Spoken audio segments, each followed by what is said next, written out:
Bro இதில் தான் பனங்கிழங்கு போட்டு வச்சுருக்கோம்.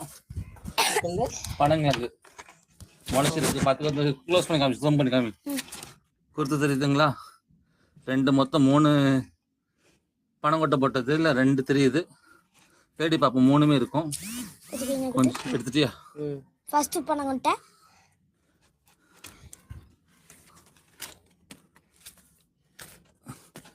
இதில் வந்து தவம் இருக்கும், கொட்டை இருக்கும். கொஞ்சம் கொஞ்சமாக தான் எடுக்கணும். ஃபஸ்ட் டைம்ன்றதுனால எப்படி எடுக்கிறதுன்னு கூட தெரியல. தவம் வருது. கூட்டிருக்காங்களாடா ஆடியன்ஸு? மேலே நின்று காமிடா. இருக்காது 0 ஆடியன்ஸு. அது வரட்டும், மெதுவாக தான் வைப்பேன். நீங்களும் ஒரு 50 பேர் இருந்தால் நான் எடுப்பேன், இல்லாட்டி எடுக்க மாட்டேன். தவம் வந்துடுச்சு. பனங்கொட்டை தான் இது. கீழே தான் கிழங்கு இருக்கும். அப்போ எவ்வளோ தூரத்துக்கு கிழங்கு இருக்குன்னு சொல்லிட்டு நீங்கள் கொஞ்சம் தூக்கி மேலே இருந்து காமிட. என் கிட்டே தான் நான் எப்படியே எடுப்பேன்.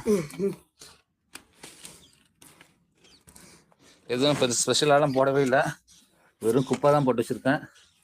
அதுக்கு வந்துருச்சு.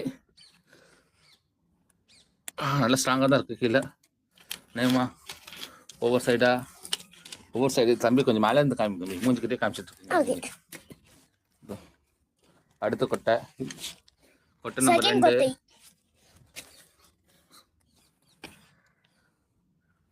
இது நானே காமிச்சுப்பேன். உனக்கு கொட்டை இதுதாங்க 3வது கொட்டை. பார்த்துக்கோங்க. 1 2 3 3த்துலையுமே கிழங்கு விளைஞ்சிருக்கு. எடுப்போம். 3 எடுக்கப்படும். ஆமாம்.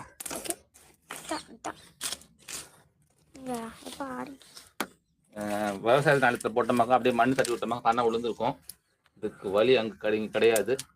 அதனால் பொறுமையாக மெதுவாக ஒரு 1/2 மணி நேரம் போடலாம். பார்த்தா இந்த பையன் வந்து 10 நிமிஷத்துலேயே முடிச்சிடும் போல இருக்குது லைவை. விவசாயம் இருக்காங்களா தம்பி? 2 பேர்.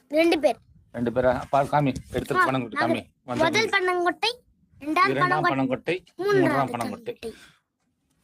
மெதுவாக தான் எடுக்கிறோம், ஏன்னா உடஞ்சிடக்கூடாது. உடஞ்சிட்டா நம்ம பண்ணுற வேஸ்ட் ஆகிடும். அதனால் மெதுவாக மண்ணை எடுத்துகிட்டே இருக்கோம். வரமாட்டேங்குது. பார்த்தீங்களா ரூட்டு எப்படி இருக்குன்ட்டு? ரூட்டு சும்மா பலமாக இருக்குது. முளைச்சிருச்சு. பண்ணுங்க. முளைச்சிருச்சா? ஆமாம், குறுத்து வந்துருச்சு. இல்லை முளைக்க போய் தான் குறுத்து வந்துருக்கு. அப்படியே காமி. அவங்களுக்கு வந்தாலும் ஒரு லைக் கூட பண்ணல. லைக் பண்ணுங்க, சொல்லுங்க. வந்தவங்களுக்கு காமிங்க. இதை பாருங்க, பனங்கொட்டை பாருங்க, மனம் குறுத்து வந்துருச்சு. 2 3 மெதுவாக எடுக்கிறேன். இது விவசாய பூமின்னா மேடு ஏற்றி ஒரு 100-500 பனங்கொட்டை பதிச்சு வச்சுடுவாங்க. வெள்ளம் வந்துடும். இதில் வந்து 2 ஆன் பண்ண வச்சோம், 1 பெண் பண்ண வச்சுருந்தேன். எது எப்படின்னு எனக்கு மறந்தே போச்சுது. இது நான் பார்த்து சொல்கிறேன். இது பெண் பண்ண, இதுவும் பெண் பண்ண, இது ஆன் பண்ண. இப்படி படிச்சு வச்சுருந்தாரு. அது பனங்கொட்டை பிடிச்சி தோல் மேலே தெரிஞ்சு வைக்கிற மாதிரி அது ஒரு டைப்பில் வரும். தோல் கீழே வச்சு பங்க வரும். அதுக்கு மேலே நான் தப்பாக சொல்ல விரும்பலை. அதனால் நல்ல விவரம் தெரிஞ்சு விவசாயிக்கிட்டு நீங்கள் கேட்குறீங்களாக்கும் பரவாயில்ல. கிராமத்தில் இருக்கவங்கலாம் வந்து பார்த்துப்பாங்க பனங்கிழங்கு பறிக்கிறத. சிட்டியில் ஃபஸ்ட் டைமாக மாடி தோட்டத்தில் பனங்காய் ஹார்வெஸ்ட் பண்ணுறது இது ஃபஸ்ட் டைமு. இதுக்கு முன்னாடி ஒரு 20 இயர்ஸ் முன்னாடி நான் கீழே போட்டிருந்தேன் பனங்காய், சும்மா போட்டது. அது வந்து லைட்டாக வந்துச்சு. இது சின்ன கிழங்கு, அது வந்து இவ்வளோ சைஸ் தான் கிழங்கு. நல்லா இருந்துச்சு. இந்த அதோட பெரிய சைஸாக தான் இருக்குன்னு நினைக்கிறேன். பார்ப்போம் எப்படி இருக்குன்னு சொல்லிக்கிட்டு. இப்போ 21 பேர் இருக்காங்க. அவங்க லைக் பண்ணாமல் பார்க்குறீங்க, ப்ளீஸ் அந்த ட்ராப் த லைக். இருங்க, அப்படியே மெதுவாக மண் எடுக்கிறேன். கிழங்கு வேணால் உடஞ்சிடும், அதுக்கு தான் பொறுமையாக எடுத்துகிட்டு இருக்கேன். கிழங்கு இருக்கான்னு கூட தெரியல, இருக்குன்னு தான் நினைக்கிறேன். ஃபஸ்ட்டு முதல் கிழங்கு ஹார்வெஸ்ட். தம்பி இப்படி எடுத்து நான் இப்படி தான் எடுப்பேன். நீ ரொம்ப ஆர்வக்காரலாக இருக்கப்பா. வியூவர்ஸுக்குப்பா காட்ட வேண்டாம். வியூவர்ஸ் காட்டுற சரி, அதுக்கு நான் இருங்க. நல்ல வியூ. அப்படியே இருங்க.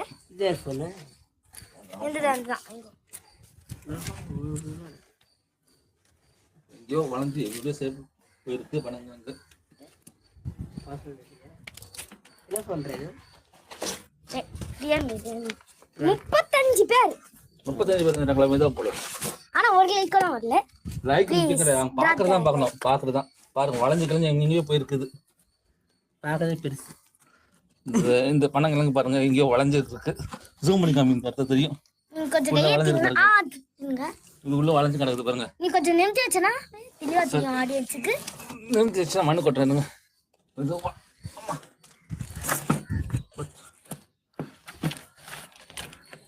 அப்படியே கொட்டி எஸ்கோட்டி வந்துடும். நாங்க ஒரு பனங்கிழங்கு எப்படி வளைஞ்சிருக்குன்ட்டு வளைஞ்சி நெளிஞ்சு ஆக்சுவலா ஸ்ட்ரைட்டா 2 தான் வந்திருக்கு. பட் குர்த்து இங்க இருக்கு, தடியா இருக்கு பாருங்க எவ்வளவு பெருசான்ட்டு. இது வாஷ் பண்ணி காமிக்கிறேன். இது ஒண்ணு பாருங்க எவ்வளவு தடியா இருக்குன்ட்டு. இது வந்து நல்ல கிழங்கு, நல்லா 2 3 இது நம்ம இதோட பெரிய பாட்டில் வச்சிருந்தா நல்லா பெருசாவே இருந்திருக்கும். இருங்க நான் இதை வாஷ் பண்றதுக்கு தண்ணி எடுத்து வரேன். அப்படி இருங்க தம்பி, அது இருக்கு காமிச்சிட்டு தம்பி. மொத்தம் பனங்கிழங்கு வளர்த்து சக்சஸ்ஃபுல். இந்த பனங்கிழங்கு ஹார்வெஸ்டிங் பிடிச்சிருச்சா லைக் பண்ணுங்க. சோ அது வந்து வாஷ் பண்ணி காமிக்கிறேன். கழுவுகிறார் சாயி கழுவுகிறார். இன்னும் கொஞ்சம் கழுவுங்க. வாவ் ஃபர்ஸ்ட் கிழங்கு நல்லா வருது, கழுவிட்டே இருக்கோம் நாங்கள்ல இந்த அந்த பனங்கொட்டை என்ன பண்ண போறீங்க? அது வருஷம் தேங்காய் பூ மாதிரி உள்ள இருக்கும் பாருங்க எப்படி இருக்குன்றது. தடி எவ்வளவு தடியான்ட்டு வீட்டில் வெளியே வாங்க இவ்வளவு தடியாலாம் இருக்காது, இத்தனோட தான் வச்சிருப்பாங்க. சூமி போயிட்டு முதல் பனங்கொட்டை சக்சஸ்ஃபுல். ஹார்வெஸ்டிங் பண்ணிட்டீங்களா? உள்ள போடாதீங்க என்ன, நான் ஒவ்வொருத்துக்குள்ள தனியாக யூஸ் பண்ணுவாங்க. இதுவும் உடச்சு காமிக்கிறேன் அப்புறமா என்ன இருக்குன்னு சொல்லிட்டு. செகண்ட் உள்ள தேங்காய் பூ மாதிரி இருக்கும் இங்கதான். கழுங்க டேஸ்டா இருக்கும், ரொம்ப ஸ்வீட்டா இருக்கும், லைட்டா இருக்கும். இது கெமிக்கல் போடாதது, எதுவும் போடாம ஃப்ரெஷ்ஷா கிழங்கு சூப்பரா இருக்கும். புளிச்சுக்கிற இப்ப நம்ம இப்படி கிளம்புற அது கழுவுறதுனால எந்த பூச்சியும் இருக்காது, சுத்தமான கிழங்கு. ரோல் நம்பர் 2, ரோல் நம்பர் 3 எங்க வந்து இதுதான் சொதப்பிடுச்சு. இதான் சொதப்பிடுச்சு, ஆனா பெரிய கிழங்கு. சின்ன கிழங்கு தான் இல்ல பெரிய கிழங்கு. ஆமா இங்கெல்லாம் கிழங்கு இருக்கு, கிழங்கு இருக்கு, பெரிய கிழங்கு. வளைஞ்சு நெளிஞ்சு என்ன பண்ணி இது ஸ்ட்ரைட்டா இருந்துச்சுன்னா ரொம்ப தூரம் இருக்கும், பெரிய கிழங்கா இருக்கும். ஸ்ட்ரைட்டா இருந்துச்சுன்னா பாருங்க நல்லா இவ்வளவு பெருசா ஒரு அடிக்கு மேல இருக்கு வளர்ந்துருக்கு. ஆனா ஸ்ட்ரைட்டா வரல, ஆனா ஸ்ட்ரைட்டா வரல. இது மட்டும் ஸ்ட்ரைட்டா வளர்ந்துச்சுன்னா ரொம்ப இதுவா இருக்கும், ஒரு கை அளவுக்கு இருக்கும். கழுவுங்க எப்படி கழுவுங்க. இதான் லாஸ்ட் கிழங்குல கழுவுங்க. இதான் லாஸ்ட் கிழங்கு சார். அது எவ்வளவு சப்ஸ்கிரைபர் இருக்காங்க? 42 பேர். இதுதான் தவன்னு சொல்லுவாங்க. இதுதான் பனங்கொட்டை. இந்த 3 பனங்கொட்டை பனம்பழம் வாங்கும்போது 150 ரூபாய் பனம்பழம். அது ஒரு தனி ருசி. அது வந்து பக்குவப்படுத்தி விதைச்சி கிட்டத்தட்ட ஒரு 3 மாசம் இருக்கும். எதுவுமே பண்ணல, மெயின்டைன் பண்ணல, அப்படியே தான் வச்சு குப்பை போட்டு மூட்டு வச்சேன். 3 பனங்காய் வந்திருக்கு, பனங்கிழங்கு. ஒவ்வொன்றும் பாருங்க என்ன சைஸ்ன்னு பாருங்க, என்ன தடியா இருக்குன்ட்டு. நீங்க இங்க வாங்குறதா இந்த தடி இருக்க சான்ஸே இருக்காது. டேஸ்ட் செம்மையா இருக்கும். இந்த தவன் இருக்கு இல்லையா, இந்த இதை உடைச்சு பத்தமாக்கும், தேங்காய் பூ மாதிரி இருக்கும். திருப்பி மண்ணில் போட்டுச்சா வளருமா? வளராது, அவ்வளவுதான் முடிஞ்சிருச்சு. One seat. அப்ப இது வளர்றதுக்கு என்ன பண்ண போறோம்? அப்ப நீங்க அப்படியே எடுக்காம முட்டிங்களாக்கும். இந்த இங்க வருது பாத்தீங்களா, இந்த குருத்து வந்து தென்னை மரம் மாதிரி அப்படியே ஒவ்வொரு இலையா வந்து பெரிய பனை மரமா 100 வருஷத்துக்கு வாழ்ந்துடும். நம்ம அவசரப்பட்டு எடுத்துட்டோம், நம்ம பழங்களுக்கு ஆசைப்பட்டு. இது பனங்களை பழம் எடுத்தது சப்பி கொட்டை வரிசை இதுவும் போட்டிருப்பேன் நம்ம இதுல. ரொம்ப வருஷத்துக்கு முன்னாடி போட்டதும் இருக்கும். சப்பி போட்ட பனங்கிழங்குன்னு சொல்லிட்டு ஒரு 3 மாசம் முன்னாடி வீடியோ போட்டிருப்பேன். அது கரெக்டா நான் பொங்கலுக்கு வரும் பார்த்தேன். நியூ இயர்க்கு எங்க வீட்டுல ஹார்வெஸ்ட் ஆயிடுச்சு இது. ஸோ இது ரொம்ப சந்தோஷமா இருக்கு எனக்கு. நான் சொன்னேன் சரி, இது ஹார்வெஸ்ட் ஆயிடுச்சுன்னு எப்படி கண்டுபிடிச்சீங்க? நீ தண்ணி விடும்போது பார்த்தா இந்த குருத்து வெளியே தெரிஞ்சிச்சு. அதை பார்த்தா ஹார்வெஸ்ட் ஆயிடுச்சுன்னு தெரிஞ்சிருச்சு எனக்கு. ஸோ நான் சொன்னேன் ஒரு 20 இயர்ஸ் முன்னாடி வச்சது. அப்போ இந்த சைஸ்ல தான் சின்னதாக இருந்துச்சு, இதோட சின்னதாக இருந்துச்சு. இது இந்த சைஸுக்கு தான் கிடச்சிச்சு. இப்போ ரெண்டுமே ஓரளவு நல்ல சைஸ் தான். சைஸோட தடி, இந்த பனங்கிழங்கு தடி வீட்டில் செஞ்சது, தண்ணி ருசி, மனம். இந்த தவத்தை நான் அப்புறமா உடச்சி அது தனியாக வீடியோ போடுறேன். தேங்க்ஸ் ஃபார் வாட்சிங். நன்றி, வணக்கம். அப்புறம் மறக்காம லைக் பண்ணுங்க, ஷேர் பண்ணுங்க, மறக்காம சப்ஸ்கிரைப் பண்ணுங்க. Thank you for watching. Happy gardening. Cut பண்ணுங்க. இது மாடி தோட்டத்தில் வீடு எடுக்க இது நீங்கள் நம்ம வீட்டு மாடி தோட்டத்தில் விளைஞ்ச பனங்கிழங்கு எடுத்துகிட்டு வந்தாச்சு. இது தவம் சொல்லுவாங்க. இது வெட்டி அது என்னன்னு காமிக்கிறேன். கிழங்கு சொல்லிட்டு என்ன தடியாக இருக்குன்னு சொல்லிட்டு உள்ளங்கைக்கு பாதி மூணா இருக்கும். இங்கே சென்னையில் வேணும் குச்சி குச்சியாட்டம் இருக்கும் கிழங்கு வேறு. இது எங்கள் வீட்டில் அவங்க சைஸ் கிழங்கு பாருங்க. அது இப்படி காமி அதை பார்த்து இது எப்படி இருக்குது, இது எப்படி இருக்குது. கடையில் வாங்கின கிழங்கு, இது நம்ம கிழங்கு பாருங்கள் எப்படி இருக்குன்ட்டு. வீட்டில் வச்சு கிழங்கு சைஸ் பார்த்தீங்களா.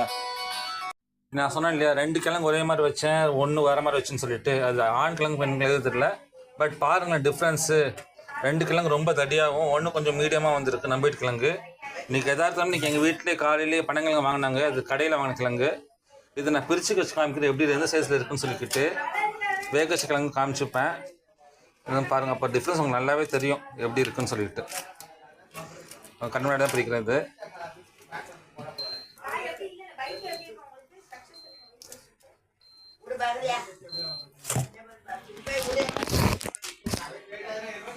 இது பாருங்க, இது எப்படி இருக்கு. நம்ம வீட்டில் வச்சுருக்க கிழங்கு பாருங்க சைஸ் 2 சைஸ் இருக்கு. டிஃப்ரென்ஸ் நல்லாவே உங்களுக்கு தெரியும் பாருங்க. 2 திக்னஸ்ஸுமே தெரியுதுங்களா வச்சு பார்த்தா. ஸோ வீட்டு கிழங்கு தான். அந்த செகண்ட் கிழங்குமே தடியாக தான் இருக்குது. பட் அது இதற்குள்ள ஸ்பேஸில் அதனால தான் வளைஞ்சு போயிடுச்சே தவிர அதுவும் ஒரு அளவு தடியாக தான் இருக்குது. பட் இந்த 2 கிழங்கும் ரொம்ப சூப்பர் தடியாக வந்துருக்கு.